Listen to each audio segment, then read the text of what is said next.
As we speak, Diddy is praying to God that Trump doesn't win. Because if Trump wins, Diddy's dead. Right now, Diddy is sitting there in this position where he is able to name, though he won't, but he theoretically is able to name a lot of people who were involved in his freak-offs and the like. Most of the people who attended his parties ended up speaking on behalf of Guatemala. That signals to the world they are with her. Conversely, as long as she is in power, they are okay. And if they are okay, that means the connection to Diddy will always be pushed off. And that means that she, think about this, she stands in the way of Diddy and certain, why do I say that? If Trump takes office, his DOJ would go right to the bottom. He would rip off the scab of everyone, of everything, every allegation, every charge, everybody who was there. He would get to the bottom of it, and he would go absolutely down to the taproot of the issue. Who did what? Predation, trafficking, etc., etc. Once that happens, the people in charge, the people who worry, are going to say the only way, the only person standing in the way, or the only connection to them and incarceration is Diddy. So that means, so long as Guatemala and her Department of Justice are in, Diddy's fine. They can keep him on ice, maybe let him go. Who knows? They're in charge. Because remember, half of his partygoers are her supporters and are at levels, if you will, of the Democratic hierarchy that she is frankly, and this is important, she is frankly unable to account for. So let me just recap this. Diddy's through. He's either, the chance of him ever seeing the light of day is next to none. He's worrying about whether he should buy the green bananas or not. And I can't say this enough. It's a very simple thing because mathematically, if he weren't involved in this, if he weren't involved in the complexion, in the texture of this, it's no big deal. If there's no Diddy, what are you going to do? Hey, I've got a picture. Well, I don't know if that's real. Look, Diddy's not here. His estate is going to be liquidated. It's probably over leveraged to the point where there's no equity left. There's nothing for any of the victims to take. And by the way, if his lawyer is smart, Busby, his lawyer is going to make so much money in free advertising that whatever happens, believe me, his name is out there from now until the end of time. You see, sometimes lawyers in our country, America doesn't follow through. Like Gloria Allred. Has she been successful? I don't know. Does she try a case? I don't know. You just hear her, she sits next to somebody, and then they gotta go away. But her name is there, so people will always think of her and will send cases her way. Whether she, refers them on is another story.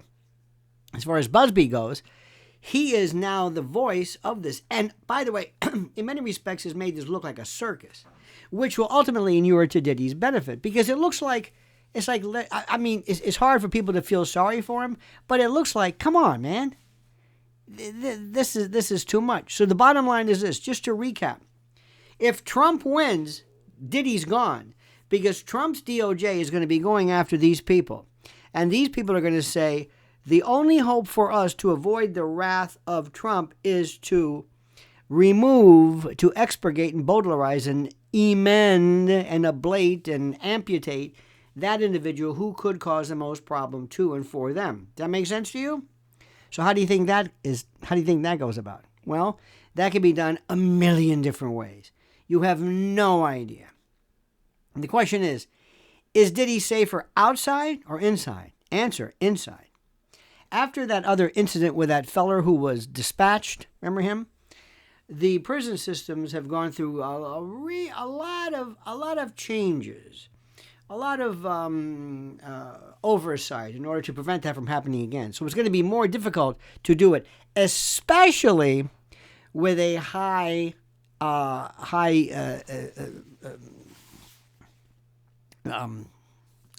valued person. By the way, if they wanted to protect him, they would take him to, in effect, an Air Force base or some military installation or someplace where he could act. He could be watched 24 hours in a room with special heat sensor cameras to detect changes in body temperature, which could be the precursors to or attendant to cardiac or other forms of respiratory arrest, signaling the impact or the beginning of his demise in any event.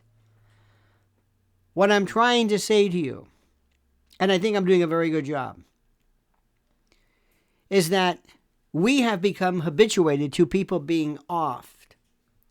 Since 1963, all the way through, when somebody falls, whether it's Princess Di, whether it's Michael Jackson, do you think there is any chance whatsoever that there might have been foul play involved in the case of Michael Jackson? Now, before you answer that, can you tell me that?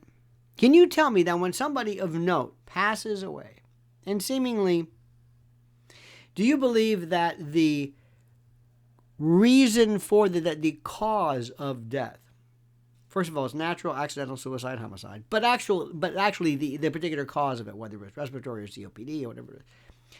Do you believe the story that Prince died from? Just go down the list. Who is the person that you remembered whose death, untimely death or demise, you, especially in the entertainment world, somebody that you liked?